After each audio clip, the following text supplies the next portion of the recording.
Yay! So here we are, another episode of Becoming Cosmically You on our podcast. And today we have the very tanned Pauline with us. And I was just saying how I just look like a complete ghost next to you. Like you can tell it's winter here, but then I'm usually this white color anyway. So over to you, Pauline. Where are you from and how did you get to doing the work that you do? Hi, I'm Pauline McGuire, and as I was saying, I'm looking at the sunrise over the Caribbean Ocean right now, where I live. I live in Mexico, and part of so what I do is I assist other walk-ins on the planet who have, like me, experienced complications. And what those complications look like is bodies can handle walk-ins. Bodies can handle the shift from one soul, one energy to the other. However, there's only ever meant to be one in the body at a time.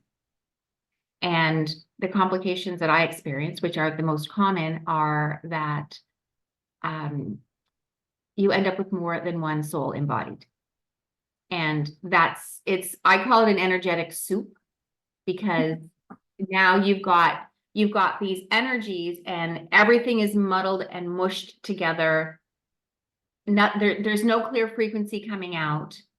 And what happens is that the embodied occupants timeshare the body.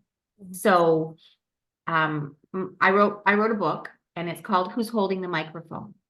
And that's the analogy that I use is that every day or every hour or however it ends up being in your body, only one of the occupants can speak at a time. And they decide what we're going to do, what we're going to think, what we're going to say.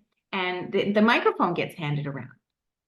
And my journey to finding out, all my clients were walk-ins, but I had never shown as a walk-in.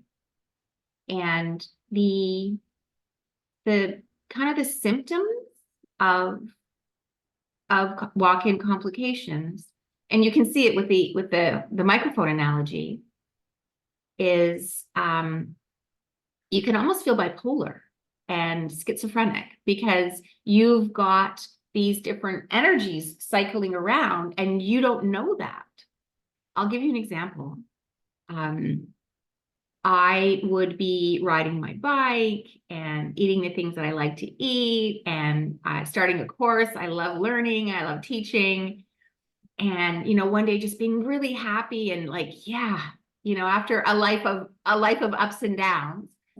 And then the next day, I can't get out of bed. And I am like, what are you doing? I'm like, why did you sign up for that course? We're never going to finish that course. Like, why would you do that?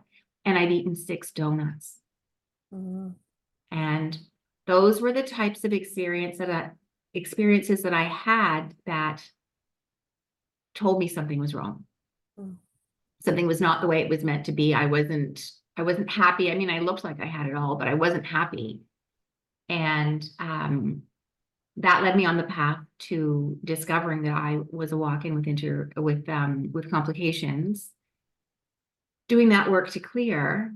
And as is very common, so at that time there was 7 or 8 souls embodied.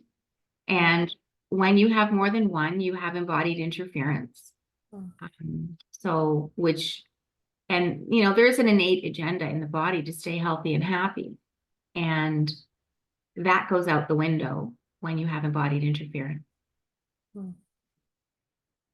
So part of the process after clearing and getting to one occupant, part of the process in the integration is orienting to, well, why did that occupant come in? What did they come here to experience? What did they come here to contribute? And realizing that for me, that meant that the life that I was living had been created by other occupants that had been interfered with, and nothing in that life was for me anymore. And very quickly, I knew I just followed my guidance, and I ended up leaving the country. I just went and started a whole new life. Wow. And that's very common. That's very common for my clients. Mm. And there is a period where the body needs to repair and regenerate. For many of my clients, that like me, their first complication happened in childhood. Mine was 8. The youngest I've dealt with is 4. So they have no memory of being sovereign in the body. Mm. And when the body's, doing the time sharing thing, it doesn't have the bandwidth. There's no extra resources to go into repair and regeneration. Mm.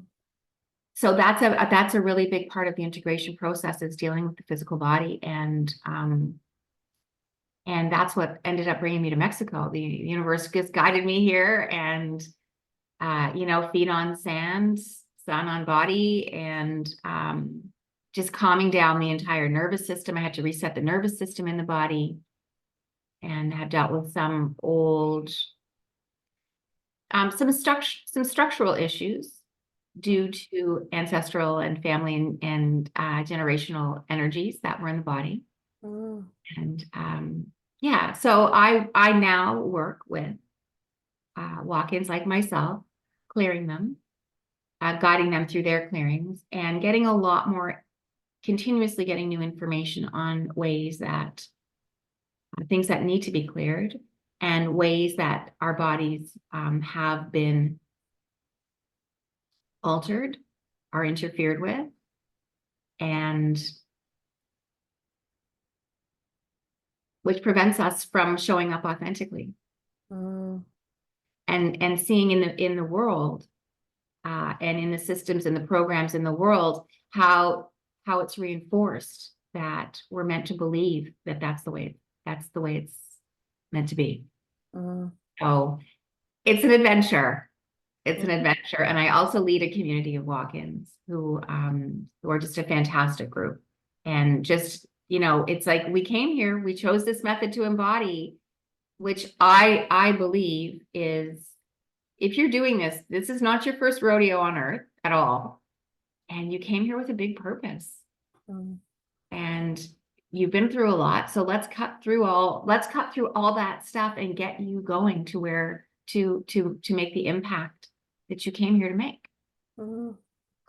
And I imagine like there's probably a lot of work to do around like the 3D stuff as well, right? Because this work involves the energetic and the 3D. So I imagine once you've come to this realization that you've had a walk in, and like you said, you almost didn't want that life anymore, or you probably didn't associate with that life anymore. And that, I imagine, would bring up a lot of grief, because you don't really know your identity, or you don't even know what you like. And I imagine you have to go on a bit of a journey of exploration, I would imagine, to Yes. find out what's yours again, or what feels good.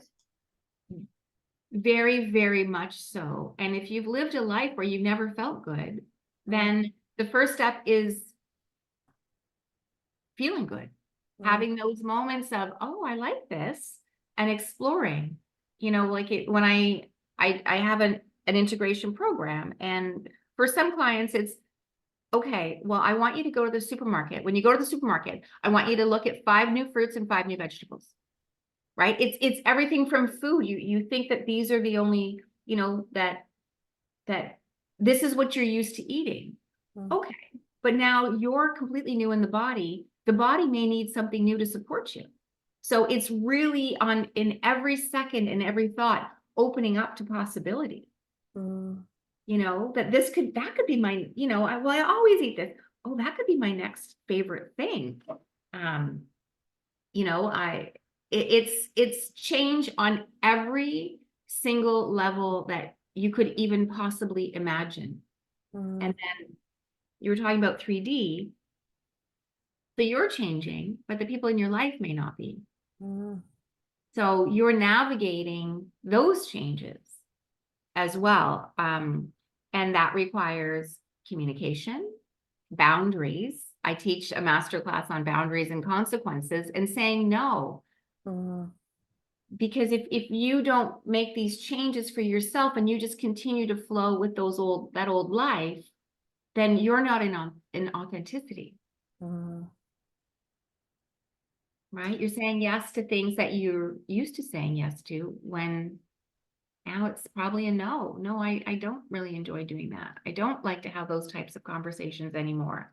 And I imagine it takes quite a long a period of time to realize what it is that you do enjoy, because I imagine if you've never felt in your body entirely, you've got to go through this process of feeling again, right? Because I've worked with clients who were abandoned, for example, as children, so they suffered trauma, for example. And when I did a session, that their feelings were like completely separate entity to them. So it was like I had to like bring their feelings back into their body, and for her, getting used to feeling again was such a shock in a good way. But you know, it's all this newness, isn't it? It's like being dropped into a life, and you're like, suddenly everything's bright and noisy and feeling, and you know, feelings are big when you're a multidimensional being, right? We feel deep and wide, and really hard sometimes. Well, especially if you choose to love and be open-hearted. You know, when you have your walls up and you're just living in survival, as most people on the planet are, then you're not getting those big feelings. You know, and that's probably why many people shut down, was because the feelings were so big. And in the case of walk-in, yes, you're feeling, you're experiencing, but when it comes to the body, what's left over in the body, the stuff that didn't get felt but got stored, that's not yours. And anything that's not yours doesn't feel good. So it's almost like it's heightened in that way. And developing your relationship with your body is so important. So important. And I'm going through a process. The last couple of weeks have been super intense for me. And I'm going through a process right now where my body's letting go of a lot of stuff. And like I was saying last night to the tribe, you know, it's not being's process, that's body's process. That it wasn't these experiences, these showed up and it wasn't properly expressed, but it's like sitting holding your best friend's hand when they're going through something. I can put us in situations that allow the emotions to come up. Like I do ice bath. And after I got out of the tub on Sunday, just this huge release, just sobbing, tears, body letting go. And it's body's process that I'm just sitting holding space for. Right? I wasn't there when all that stuff got accumulated. It's very it's a very demanding process. It requires you to have a lot of tools to stay present and in the moment, and trust and navigate through everything that's showing up. Yeah, trust is everything, isn't it? And you mentioned a bit about the body. There are so many people going through things, and they forget that we sit in like one of the most sophisticated pieces of kit like that you could possibly have, right? And our bodies are so sophisticated and know the answers to most things. One of the things that my team want me to ask you is like, what's your process for getting rid of the souls? Do you dissolve them or send them back to the womb of creation? Like, what do you do with them? They never wanted to stay, right? It was always meant to be one out, one in. So they're very happy to go and continue on their journey. If you look at the body as a house, one person can own the deed to the house, and that's the newest occupant. The rest of them had already essentially sold the house, were packed up and ready to go, but through trickery, we're not allowed to. So they're very happy to go. It's clearing the agreements and the interference and the manipulation and what was used to create the agreements to have them stay. And you can feel when the aux go, and it gets very quiet. At my clearing sessions, and it's very physical, as you know, with energy work, right? When the energy is moving in the body, there's all kinds of stuff happening. And so mine was pretty exhausting. And I immediately went to sleep for like 5 hours. My body just shut down and needed to reset. And when I woke up, it was so quiet in my head. Wow. I did not know that from the age of 8, I had a committee.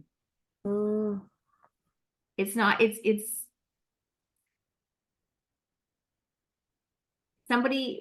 something that I didn't know what was happening. And, I have people who read my book and they've read it like 10 times. And they're like, when you said this, that's when I knew. And they know in that moment with certainty that that's their truth. Yeah. Wow. So how many, just as an example, I know you mentioned people like having bipolar or schizophrenia or things like that. Would you say there's a lot of people who are in that category, that mental health category, who are being misdiagnosed and will probably absolutely. Every single thing the body does, so a symptom or what's considered an illness has an energetic root, or an emotional root. And, I know, having come from Canada, it's a very Western medical society where it's, we're going to give you medication, we're going to do this, we're going to do that, which serves an agenda. And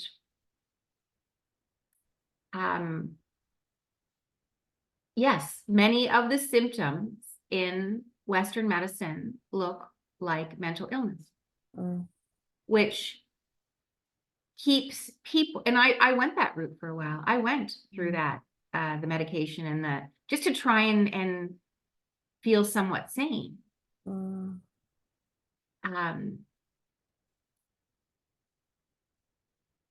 So you can imagine that if you were living a life that you had been indoctrinated into belief systems, right? Which schools take you out of your knowing. We have our connection, we have our knowing, and that's not cultivated in children.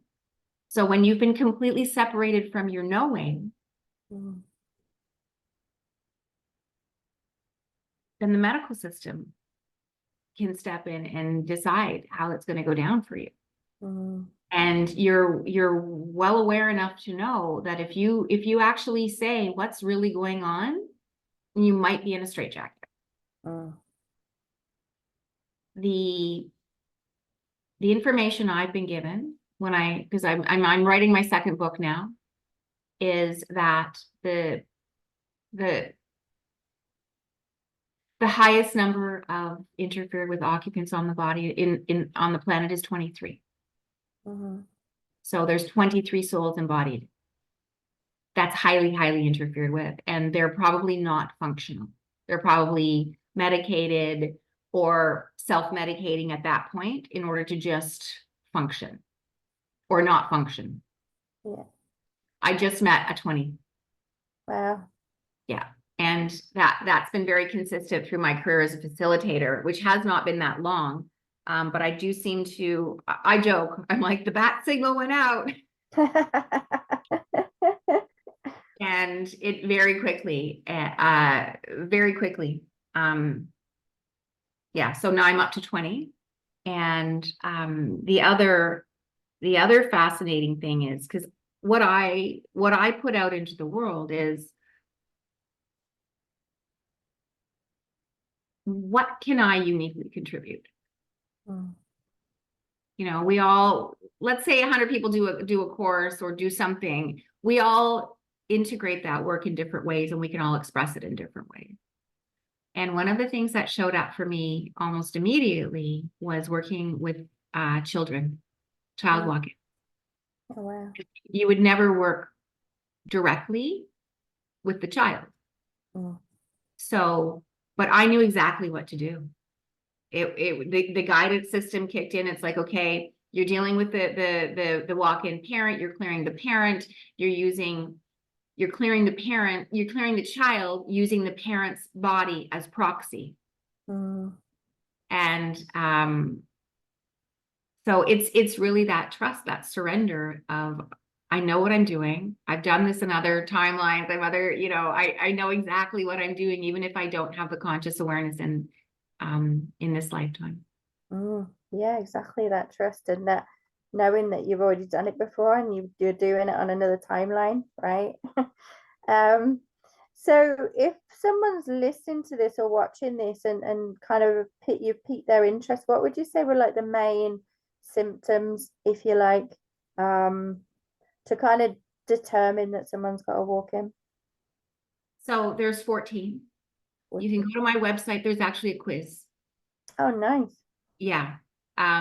So there's 21 questions in the quiz. So that's the easiest. There's but in a nutshell is, there's something out there for you. You have a purpose. You know that there's something more in life for you, but you just don't know what it is, and you've tried everything. Mental health issues, compulsion, alcohol, drinking, food, and you're just like, where did this come from? But you don't have any control over it because you don't realize that someone else is holding the microphone. Feeling not cut off from people. So for me, I had this body's family of origin, right? The family. And, in this world, it's your family. You're supposed to love them. I felt complete indifference, probably disdain. And it's like, I did not want to be associated with that family. So that's a mental, like that's very isolating.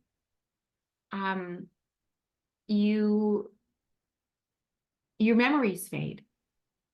Like I have no, and it was happening the whole time, but I would have years of my life with zero memories. So there are a lot, and there's 14 distinct symptoms. And if you're not trusting yourself, then you're vulnerable to believing what the world tells you those symptoms mean. Oh, there it is. Yeah. And that's not a good interpretation, right? Like you're cut off from your guidance. And that's the thing with walk-ins is there's so much going on in the body that by the time they come to me, and when people show up for me, I'm like, how did you find me? I have no idea. They felt the bat symbol. The bat signal went out. They have no idea. And but you can imagine living for days, weeks, years, decades, trying to trust yourself, knowing that you're meant to trust yourself, but every experience you have is showing that that's not the case. It's it can be very demoralizing when you're not in awareness of it. And that's my goal, is to get this information out to people. They get to decide if it's their truth, but know that it exists. And it might be a process of elimination, right? It can seem very contradictory. It's like, oh, she's a bit out there. And you'll have your dark nights of the soul. and you'll come to the realization it's got to be something I don't know about because I've tried everything.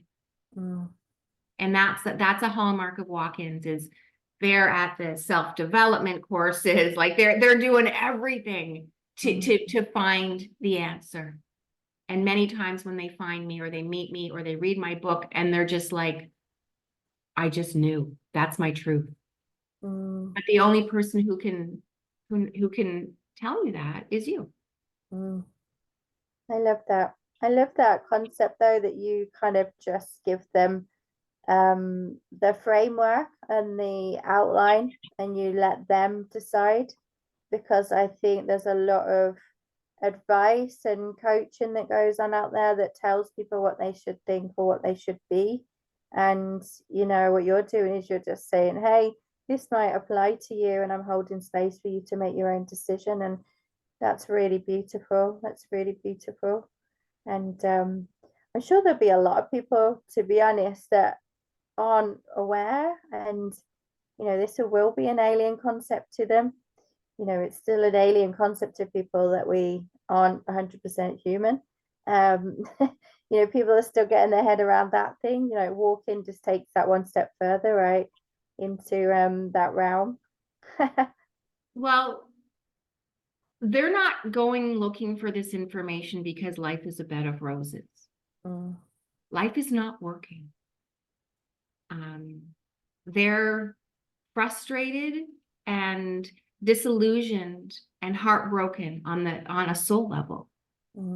That the experience that they signed up for is not happening. They know it's meant to be different. And in many cases, and the root cause is different. Many of them, when they come to me, are incredibly sick. The body has been so overtaxed, it has not gone into repair and regeneration. There's embodied interference, which does not have the agenda to keep the body healthy and happy. There's occupants in the body that the only paradigm they know is, in order to get out, they need to kill the body. Wow. So when you got multiple, you're in mid to high teens, you know, actually, no, it's not, it's anybody can have this, but I've had people come and they're in multiple organ failure, and the doctors don't know how they haven't had a stroke, but nobody knows the root cause of it. They're in stage 4 cancer. And all of that that we clear and get body back to 100% authority and say, body, is this necessary now? No, the cancer can go. No, this can go. Yeah. Wow. It's a very brave process, which is why somebody has to come to the awareness on their own, because they're the one that's going to be doing the work. I can show up in authenticity and share my story and share my experiences and how I saw and interpreted and navigated them. And that's why I offer a coached integration, because mine was a self-serve, you know, and daily energy clearing protocols and supporting the body. There's so many moving parts to it, and you just don't know what you don't know. And so I provide a container, a foundation to explore that. Because what it comes down to is your wildest dreams are why you're here, but you've been conditioned out of it. Yeah. And I always say that, you know, we're here to experience it. There's a lot of humans in the collective who are still wearing like a badge of pain, of honor, you know, and it doesn't always have to be that way. Yes, there might be things that you need to grow through, but I'm a big believer that once you've got the right tools and the right guidance, and, you know, most of us had to go through this alone, right, to create these tools that work for us so we could share them with other people. We had to go first. But once you do have these tools and the right mentor and the right guidance, everything gets to be effortless. And part of, actually a big part of my journey was understanding that there are energies on the planet. I don't label energies as good or bad, but there are energies that have a different agenda. And when you start to interact with those, you can have physical reactions, emotional reactions. So a big part of it is, what is even mine? And educating the body on that. Body, that's not ours. Like, I'll give you an example. Like my body's dealing with a lot, clearing a lot of old emotion. So if something comes over me, first thing I'm saying, body, is this ours? It's not always ours, right? It's like energy is like dust bunnies, right? You just kind of bump into them. I have no, like, if we need to do a crying session, I'm doing a breathwork session on Thursday to get this stuff moving and out, no problem with that. But I don't want to be chasing my tail, dealing with energies that aren't even mine. Yeah. And I think that's a big topic. Not many people understand energy hygiene, and not many people understand what it feels like to connect with the light or connect with the self-serving beings, because self-serving beings can make you believe that you are connected to the light. They can give you all kinds of benefits, right? They can make you feel good. I've seen it in so many successful coaches, people that I've been on programs with. And when you come to that, when that comes to light, that they've got an attachment, and that's how they're receiving their money, their fame, their success, I'm like, no, I'm out of that. You go ahead and do what you need to do, but I do not want a part of that, because at some point you have to pay for that, right? You have to pay back what you took. Yeah. And it's don't tell me, this, don't tell me that. It's, what's your energetic hygiene process? How clean are you?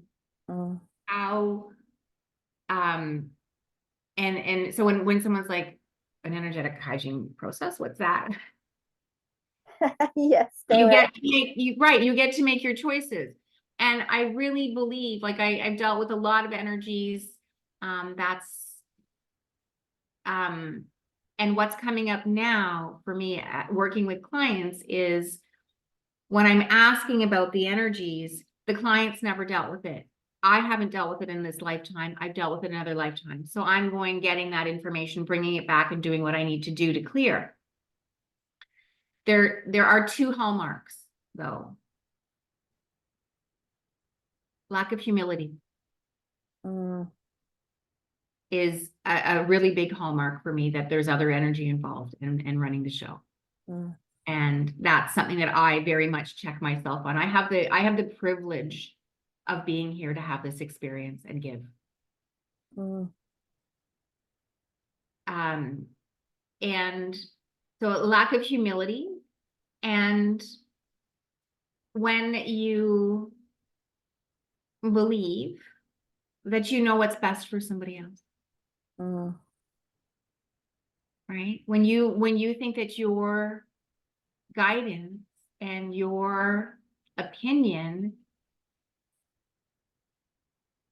trumps theirs. And if somebody tries that with me, I just shut down.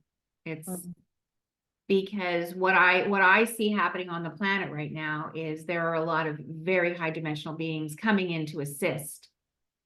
And I have no idea what they're here for. So who am I to tell them what the path is? I can tell them this is how we integrate it after walk-in complications, but I don't know what they're here for. I don't know what their gifts are. I don't know what light they came here to bring. If you look at me now versus who I was, like, when did I leave Canada? So 3 years ago. Who I am now, my life, that's inconceivable to me. And when you're dealing with things like this, it's, you know what it's like. It's in the quantum. Change happens like this. When you're open and then and you're ready to receive, it comes. And I look at it as being at the supermarket, right? When you go to the supermarket and the cashier has their light on, when you make that decision to turn your light on, you don't know what's coming. And you will grow in the process of serving. It's, are you going to grow in authenticity? Are you going to use other energies to accelerate that process? How are you going to manage it? Yeah, I love that. And I think there's a lot of people coming through now that realizing that they have a light. You know, I think a lot of people are stepping out of that very 3D phase. And I really feel like that catalyst happened a few years ago for a lot of the collective as a whole. You know, there's been many of us who've been here for a while in this lifetime that have been doing the work. But as a collective, I really feel like there's many, many more, like what I would just call like normal 3D humans starting to see the light and realize bigger potential. And I find that really, really exciting that we're moving into this era that, you know, everyone's stepping up and stepping out. And let me add in my perspective on that from what I see with walking. So what we do at the end is we do the chronology of what souls were in the body at what age, because generally when you're starting out, shifts happen on the body's birthday. So I do the chronology, what infinite being is, you know, what occupant was in the body on the first birthday, what diamond was that, what infinite being was that, because you can have when the body's been interfered with and the lives that were planned cannot happen, that whole infinite being can leave and another one comes in. So there's different types of shifts, but we really want to know what happened. For me, the big numbers are, when was your first interfered with walk-in? When did you lose your sovereignty? If that happened in childhood, you have no recollection of being sovereign. And then, so what I'm seeing in terms of this collective surge is I'm getting people who have had, you know, they had walk-ins every few years, and you know they've got a significant number of walk-ins, but in the last 6 months, the infinite being, the oversoul, has sent in facet after facet after facet to wake the being up, to kind of like almost like create a crisis of that I got to do something about this. So they come to me, they've got 17, 18 occupants. 6 of those were in the last year. Wow. So it's almost like bursting the dam. It's, you are going to figure this out. Yeah. And I deal with the warriors. And when you've done that, you are here for a big purpose. And sometimes after going through decades of complications where your body's broken down, you've had multiple illnesses, surgeries, the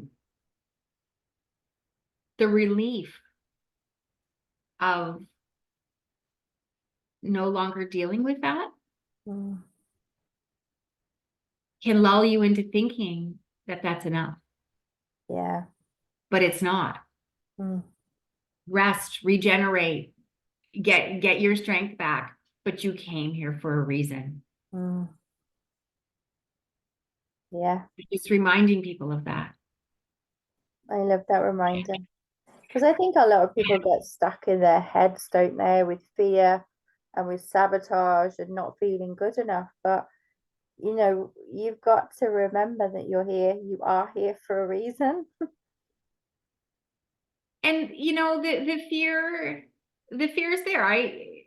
I still feel fear and question myself, but it doesn't stop me. But I also use it as a gauge of, do I need to clear? You know, like I was on that call with the community last night, and I was, I had started the Zoom call, people started to show up in the waiting room, and I just had this, awful, like something's happened. And there was a ghost, right? So I had to clear my apartment, and I said, okay, guys, just give me a minute. I'm doing my thing, clearing that so I can then show up. But if you don't know that that stuff exists, then you would give it a completely different interpretation. All I know is that never for a second should I feel anything but wonderful and happy and joyful. And that's a big concept for people. Yeah, I refer to it as living in my rainbow bubble. Yeah, and when something shows up, many people have been conditioned to own it. You don't need to own it, just clear it, just see what it is. It's just an energy. Yeah. Limiting decision or belief or something from your past, but it doesn't get to drive, it doesn't get to steer the car. So I'm interested, are you getting any messages for me? I don't know, I've just been listening to you and asking you questions as we go along. Team, are there any messages that you want to share with Pauline? They're just loving this extension of your work, actually, because a lot of the work that we do is about energetic clearing, about sovereignty, about using your heart, but yours feels like you go on a deeper level, and it's very, very specific on who you're actually dealing with, and I love that really specific. I can't even say some human words. So I don't try.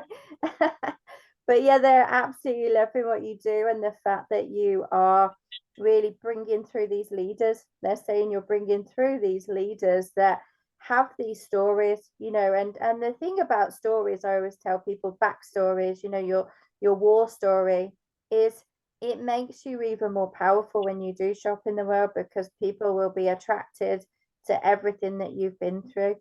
And I think a lot of people shy away from what they've been through in order to get to where they are now, and they just wanted to come through that message that you are helping these, they're saying you're helping these wounded soldiers come through and go to battle again. They're my warriors, and that's my tattoo. I have a tattoo on my foot that says warrior, because this body's been through a lot. And with the interfered with walk-ins, at one point in time, there was a back injury. I lost use of my left leg. However, the number of spontaneous healings, like what our bodies are capable of, is phenomenal. And so I just know. I want to say two things. One, I'll talk about an ankle injury, but the other thing I want to say is, what was that?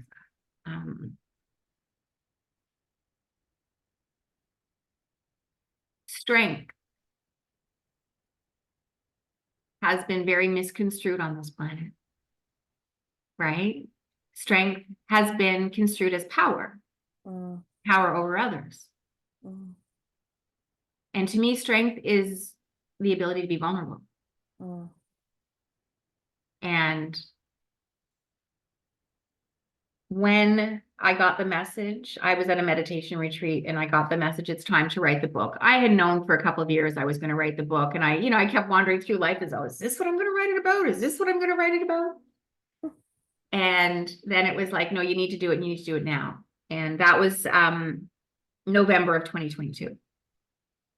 I had no idea what the finished product was going to look like. But here I was telling my story, and in order to communicate, what I had been through, what I had dealt with, and with specific energies that have a lot of fear and judgment around them, religious, and I don't name them. They don't deserve to be named until I need to name them to clear them. And there's a lot of shame packed around that. And so I got, I was like, no, I need to go there. And this book now, I've had a lot of very, very interesting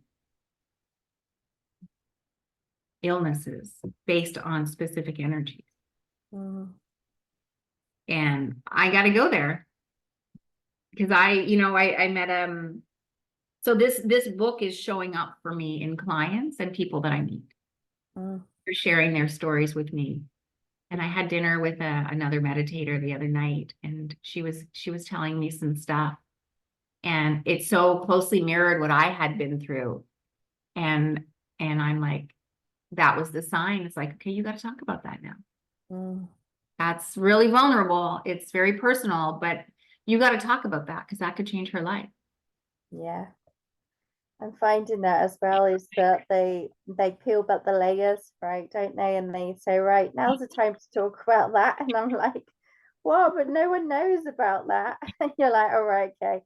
So I just treat it as like a project now. It's like it's never about me, really. It's about sharing stories. And one of the reasons why we started this podcast really was my team said it's going to be through stories that we're able to heal each other and realize and follow people who actually can provide real life situations and solutions based on what they've been through. And we're seeing this shift massively from people who have been relied on, old, outdated methods, modalities, healing processes that just don't work in this new world that we're creating. And we're actually creating these new systems as we're moving through. And I think it's really beautiful what everybody's doing here to aid humanity in the collective, because it's really needed. So where can people find you, Pauline, if they want to stalk you? They can find amazing, by the way. My website, paulinemcguire.com. They can find me on Instagram, Pauline McGuire, Blueprint Love Warrior, Facebook. The quickest, the two things I recommend, if you think that you're a walk-in or life just isn't working and you don't know, but you're willing to consider, take my quiz. It's on the website. It's going to give you, it's called the Energetic Free Will Quiz. And it's going to give you a number, and you could numbers, and you're either green, yellow, red, or red alert. When you do the quiz, you will be given the opportunity to book a free 20-minute call with me. Please do that. I had so the highest number of, the higher the number, the less free will you have. I had came in the middle of the night the other night. I had a quiz result that showed up, and it was a 21 out of 21. Wow. And the person did not book the call with me. Wow. That breaks my heart. So I actually am going to reach out to them, because we're dealing with things that are, you don't know what you don't know. But I know things, you know things, and it's just that piece of information that opens up the awareness. And you and I both know that when you're in the presence of somebody with awareness, your awareness expands.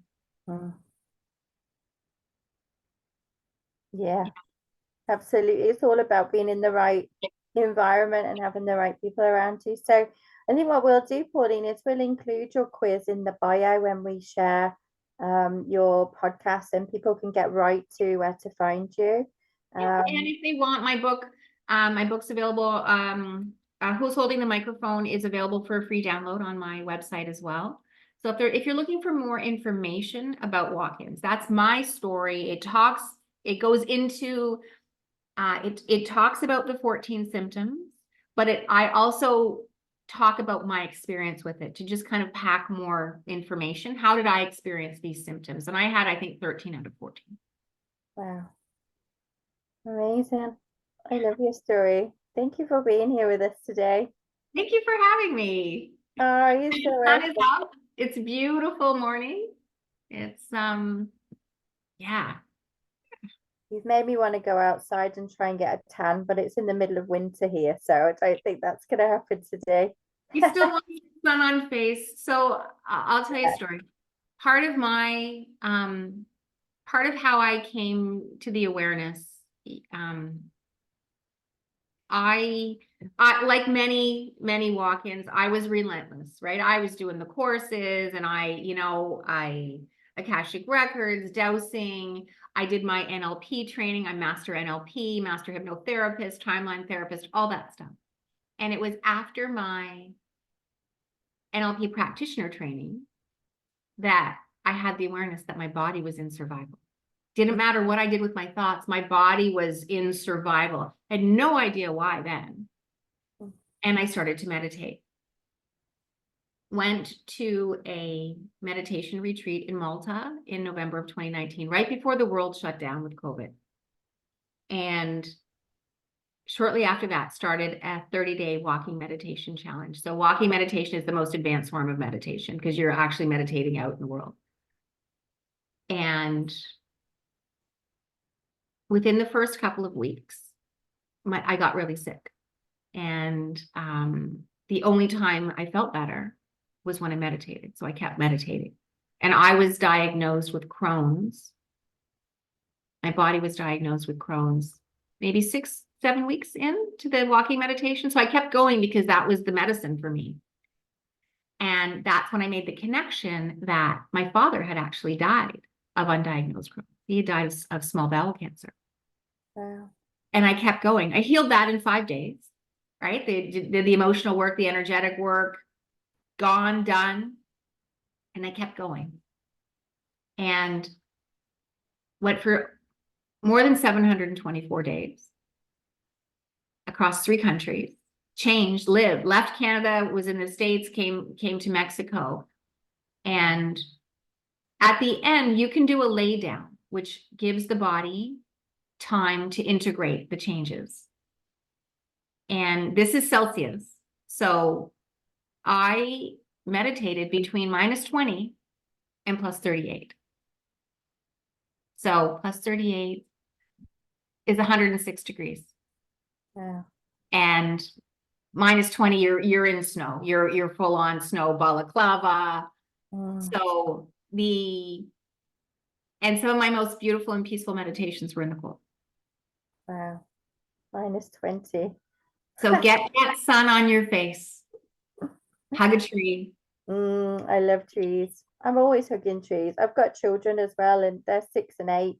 And everywhere we go, they just run up to the trees and hug them now without even me saying anything. It's just so beautiful. It's the connection, right? Like humanity's been cut off with rubber sole shoes, and that's why I live at the beach. My work is intense. I deal with a lot of interference energies, clearing them for people, and I go and lie on the beach. I just plug myself back in. Yeah, I love that. I love that. Right then, we better say thank you to our listeners, and I'll stop the recording, Pauline, and then we'll have a quick chat if you've got 5 minutes. Sure. Beautiful. Thank you, guys.